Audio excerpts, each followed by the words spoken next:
Oi, oi, oi, chegando para mais um dedinho de prosa. Seja uma prosa proveitosa, beleza? Tá tudo bem com vocês? Tudo beleza mesmo? Então tá bom. Aqui tá tudo bem, graças a Deus. Só gratidão, só gratidão. Não é por costume que eu falo esse jargão, gratidão sempre, é gratidão sempre mesmo. Por tudo, né? Por tudo. Pela nossa casa, pela nossa cama, pelo nosso alimento, pela nossa disposição, né? Pela nossa família, pelo dia, por tudo que nos foi dado de graça, né? Além da graça na cruz, a graça, a maravilha, né? De ver toda a criação. Tudo. A água, as flores, o mar, o céu, a lua, o sol, as estrelas. Quem nunca, né? Que está debaixo de um sol, né? Maravilhoso, um pôr do sol, que não sente aqui dentro, né? Uma emoção. Quem não sente, né? Uma emoção de ver a imensidão do mar. Nossa, a gente se sente numa formiguinha, num céu estrelado, numa noite escura, mas um monte de estrela, aqueles pigentezinhos, né? Prateados. Sabia que isto é louvar a Deus também? Tem gente que acha que louvar a Deus é só cantar hinos, é só ir para a igreja, né? É só, né, ficar falando, repetindo palavras. Louvar a Deus é isso. É sentir a maravilha da sua criação e agradecer o privilégio, né, de estarmos aqui, neste planeta Terra. Muitos, né, cientistas, outras religiões falam de outras esferas, de outros mundos, né? Mas nós estamos aqui e agora, neste planeta Terra, né? Que lá no espaço, né? Quando mostram lá no mapa mundi, quando mostram, né? Em vários e vários filmes que a gente vê, é um ponto azul, mas tão pequenininho, e a gente está aqui dentro deste ponto e olha como é imenso, né? Você viaja de carro pelas estradas, não acaba mais, aquele cinturão verde, aquela plantação maravilhosa, né? O vai e vem dos carros, das carretas, dos aviões, dos trens, das pessoas, né, correndo nas rodoviárias, nos aeroportos, né? Todos, né, caminhando, se virando na correria, né? Agora tá muito em moda, né? O corre, né? O corre de cada dia. Eu vejo, né, as pessoas, tá tudo bem? Ah, tamo aí no corre, Cada um tentando a sua moda, a sua capacidade, do seu jeito, do seu entendimento, da sua capacidade, de como ela pode, né, fazer o seu dia melhor, o seu futuro melhor, o seu dia a dia melhor, enfim, tudo, embora temos assim muitos problemas, e como temos muitos problemas, né? Basta ligar a TV, basta ligar o noticiário, né? Que você se depara, né? Com tragédias, com crimes bárbaros, com tantas coisas, né? Mas nada supera a beleza da criação, o mistério da criação. Ah, eu adoro, né? Então, é isso. Então, já 6 minutos, né? E vamos que vamos. Eu estava pensando aqui, né, com os meus botões, que lá nas instituições tem a hora do testemunho, né? Pelo menos na que nós íamos, tinha a hora do testemunho. E muitas vezes era um testemunho fantástico, era um testemunho em que a pessoa que estava testemunhando queria aparecer mais, né? Olha como eu sou, olha como eu mereço, olha como eu consegui, né? E tomava muito tempo, né, da Irmandade, cansava a Irmandade, tipo assim, ai, porque eu senti uma dor aqui, e aí chamei aqui na cidade eles falam ambulância, né? Para a ambulância. Aí eu chamei a ambulância e a ambulância veio, e aí eu fui no hospital, e aí eu fiz uma cirurgia, e aí eu levei não sei quantos pontos, e aí, né? E agora eu estou aqui agradecendo, porque isso, porque aquilo. Isso daí, na minha opinião, você tinha que agradecer aos médicos, né? À ciência, né? Agradecer a Deus, sim, que deu a capacidade para eles, né? E o entendimento, né, na ciência de resolver o seu problema. Eu não considero quem busca a ciência, quem se submete a tantos tratamentos e isto e aquilo, né, que foi um milagre. Não foi. Na minha cabeça, não foi.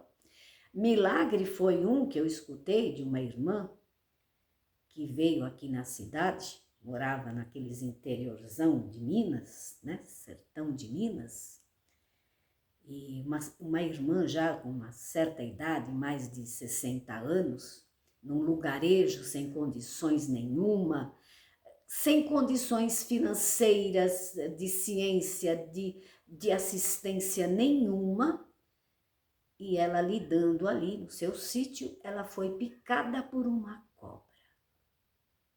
Eu nunca me esqueço desse testemunho. E esta irmã, na sua fé, ela só tinha uma coisa, a providência divina. Então ela pegou, né, como eles fazem, colocou uma cinta, né, foi na perna, colocou uma cinta para que o sangue na cabeça dela, aquele veneno não se espalhasse, né, na corrente sanguínea, orou a Deus e disse poucas palavras: Senhor, eu estou aqui nesse mundão, sozinha, sem recurso nenhum. Fui picada por esta serpente venenosa. Se tu quiseres, e eu creio que se tu quiseres, não vai se espalhar esse veneno e eu vou sair dessa. E ela saiu e ela testemunhou. Isto eu considero, né, um milagre de fé, de quem realmente, sem condições nenhuma, tipo assim, eis-me aqui, Senhor, né? Agora ficam 1 hora testemunhando, e testemunha, e foi isso, e foi aquilo, e fiz exame disso, e ressonância, e mais aquilo, né? E fora os testemunhos fantásticos, né? Mas, na verdade, eu queria falar sobre o testemunho reverso. O que eu chamo de testemunho reverso? Um testemunho que não deu certo, né? Um testemunho que não deu certo. Que a pessoa, como eles dizem, né? Ou pegou palavra errada, ou não teve entendimento, ou não teve o tempo suficiente para esperar acontecer, né? Porque está escrito, e o próprio mestre disse, que se nós tivéssemos a fé do tamanho de uma, né, sementinha de mostarda, né, e nós pedíssemos, nós alcançaríamos. Ixi, começou os domes, ó, e é um horário que eu achei que tava beleza, hein? Então, a nossa fé, às vezes, né, é menor que um grãozinho de mostarda. E esse testemunho que eu contei da irmã que foi picada pela cobra, né, ela alcançou instantaneamente, né? Então, tudo é mistério. Tudo é mistério. Uns alcançam, outros não alcançam.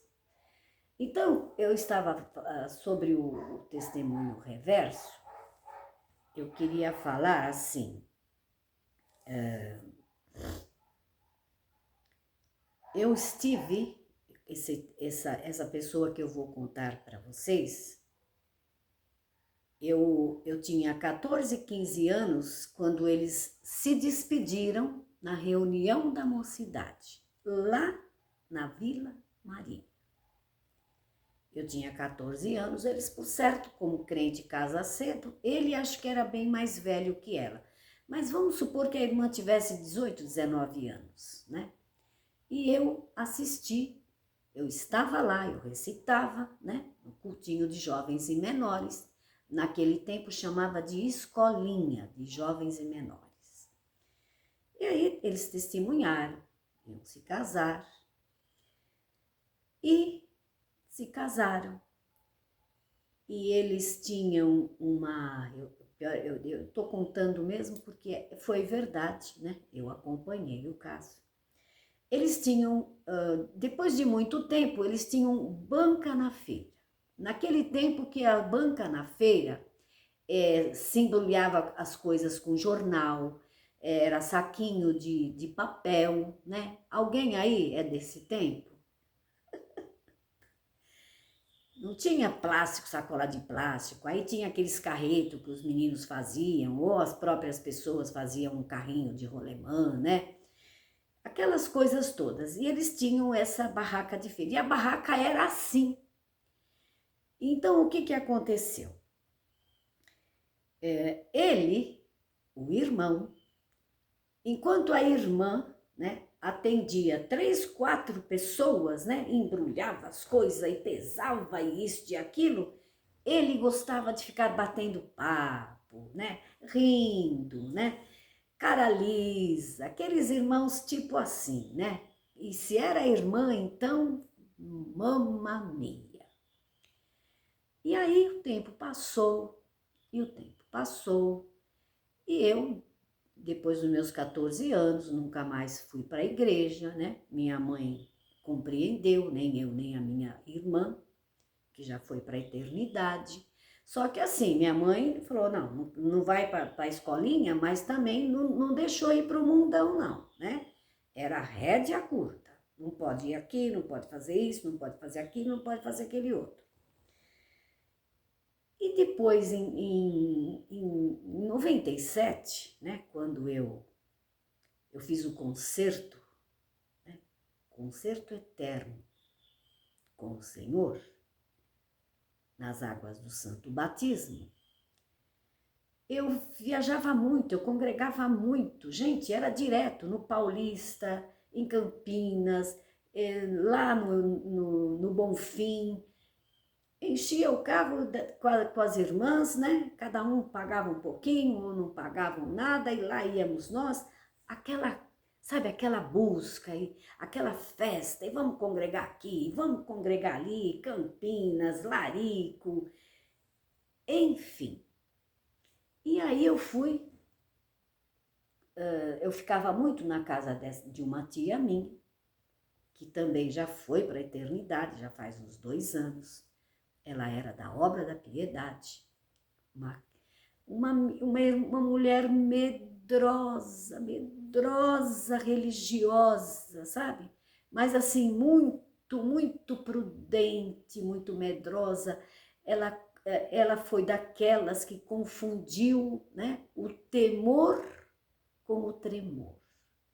Ela tinha medo, sabe? Medo de errar, medo de qualquer coisa. Aquele estereótipo daquelas irmãs. E aí eu fui na casa desta minha tia e fomos congregar.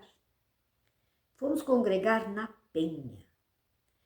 Aliás, aquele irmão, eu não sei o nome dele, mas era um irmão que congregava em muitas igrejas, inclusive veio muitas vezes aqui na cidade. Ele fazia missões, assim, contava uns testemunhos fantásticos, né? E eu fui lá e falei, tia, gente, ela estava ali no Parque Novo Mundo, era um pulinho, ia ali até a Penha, né? Então vamos congregar na Penha. E fomos com este casal de irmãos que eu comecei contando que eu estava na despedida deles quando eu tinha 14, 15 anos. Veja, isto já era quase o ano 99, por aí, né? Eu tinha 50 anos, ou mais, né? E aí a minha tia ligou para esse casal, que era amigo íntimo dela, né? Amiga dessa irmã. E ela falou assim, eu vou falar que você está aqui, né? E para eles, se eles forem congregar, que eles sempre pegavam minha tia para ir congregar. E se já combinamos de congregar num outro lugar, mas vou falar para eles se a gente vai na Penha. Aí tudo bem, concordaram, ficaram contentes, né?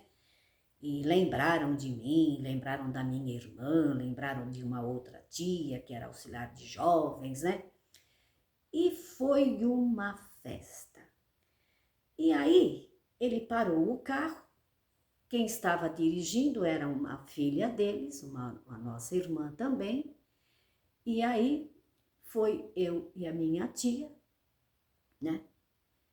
E aí eu falei, oi irmão, eles já estavam, né, como eu, imagine eu com 50 e poucos anos, se na época eu tinha 14, né? Eles já estavam bem, né, de idade.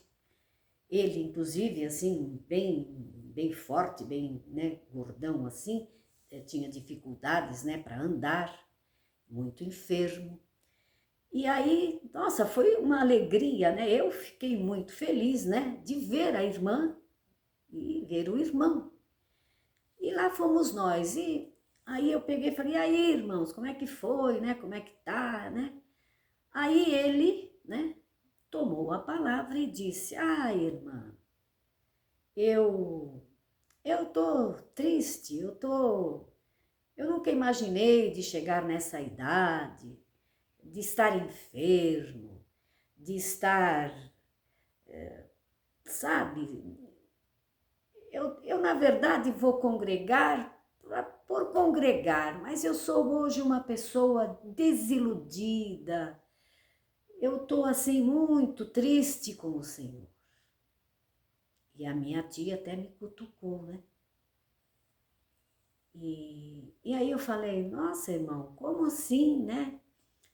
As palavras não cumpriram na minha vida, e eu só trabalhei, e o Senhor falou que ia me dar casa, falou que ia me dar isso, que ia me dar aquilo, e não me deu nada, irmã.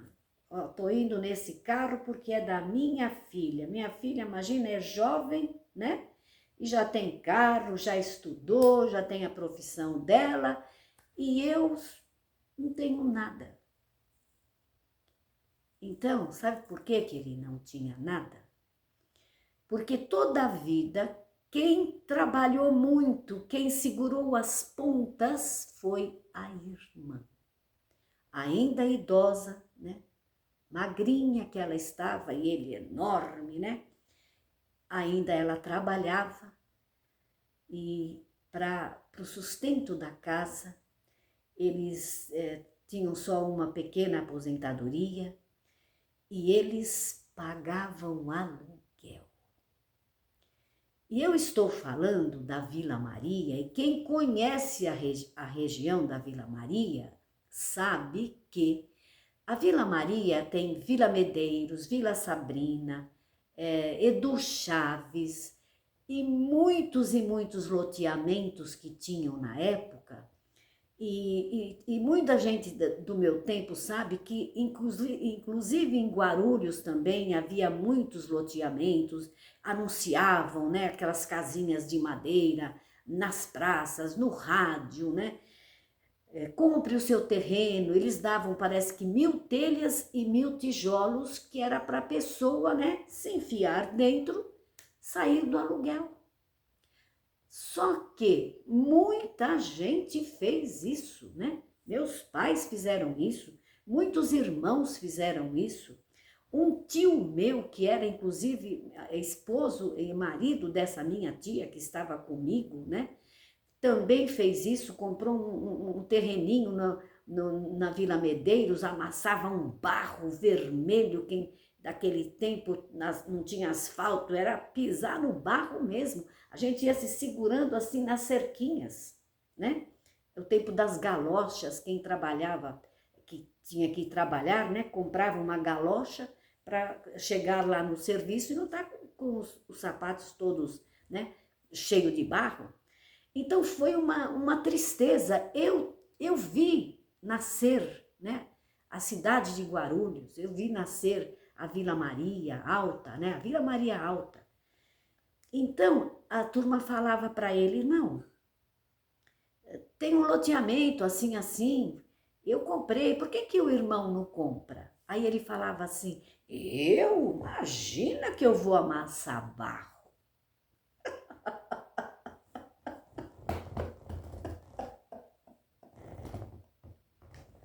Entendeu?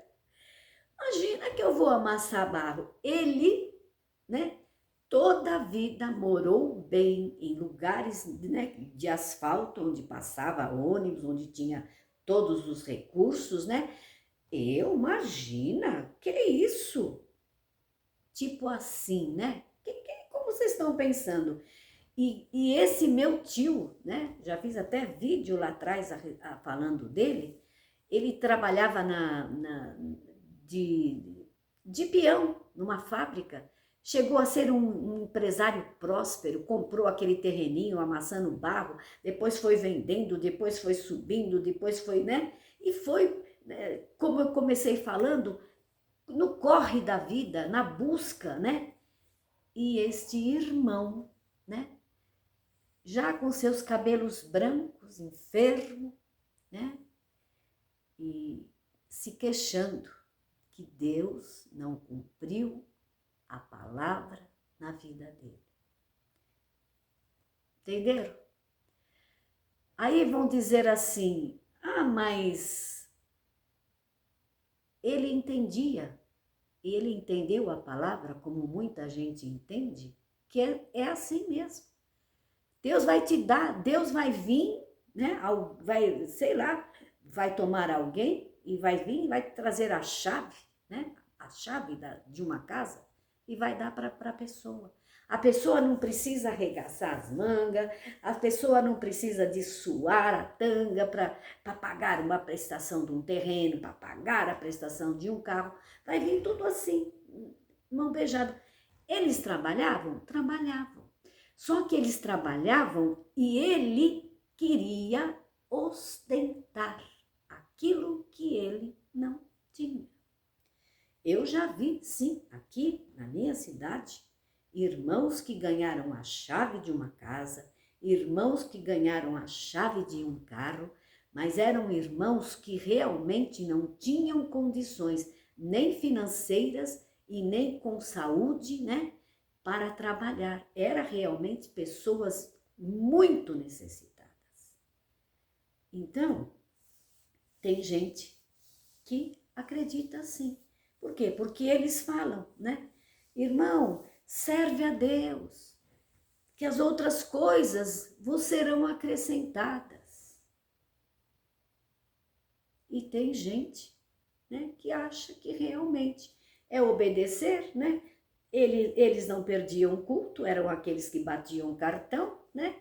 Só que, olha o entendimento destas pessoas. E tá cheio de gente assim. Eu queria, inclusive, falar sobre, né, que alguns pregam as mesmas palavras.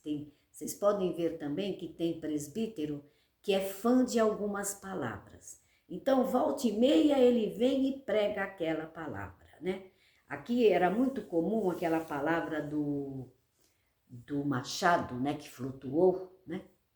E eles foram cortar lenha e eles foram ter primeiro, né, acho que era Eliseu, foram primeiro ter com ele, e o presbítero sempre falava, tá vendo, irmã? Tudo você tem que consultar o Senhor. Tá vendo? Se eles não tivessem ido e consultado, o machado não teria flutuado. Então, quando eles falam assim, que não é bem assim, que não buscam a palavra para dizer sim ou não, enfim, muita gente não tem entendimento, discernimento para, né, discernir a palavra. O espiritual do material, eles colocam tudo numa cesta só. Trupicou, é o outro. Recebeu flores, foi Deus. Quando nós aqui estamos aqui, as coisas espirituais é uma coisa, a coisa material é outra. São completamente diferentes e elas têm que estar equilibradas. Equilibradas. Nem tanto ao céu, nem tanto ao mar, nem tanto à terra. O equilíbrio. E tem muita gente, não agora, essa geração agora, não mais, mas no passado, gente, tinha muita gente que não sabia interpretar, eram medrosos, morriam de medo de tudo, de fazer uma conta, de fazer uma prestação, e foi levando a vida. Não conseguiam ajuntar um montante para comprar alguma coisa à vista, né? E deixava rolar. Quando a gente sabe que havia os benefícios, a pessoa dava uma pequenina entrada, gente, era uma entrada de nada e pagava-se as prestações. Claro, tinha que fazer economia, né? Mas não, eu não tenho dinheiro para comprar, não vou comprar. E tem muitos ainda hoje assim, eu conheço. Teve muitos loteamentos aqui, muitos. Hoje está um absurdo um terreno aqui. Mas quantos loteamentos que não teve aqui, quantas fazendas que não foram desmembradas, né? E a gente falava, olha, né, irmão, vai lá, reserva um lote, sai do aluguel, compra, né, faz isso aqui. Não, né? Claro que teve muitos que foram, que enfrentaram, né? Que fizeram uma economia e hoje estão, né? Envelheceram, tem sua casinha, tem seu carrinho e tem uns que, né? Como este irmão, irmã, eu tô desacursoado da vida. Deus não fez nada daquilo que me prometeu. Beleza?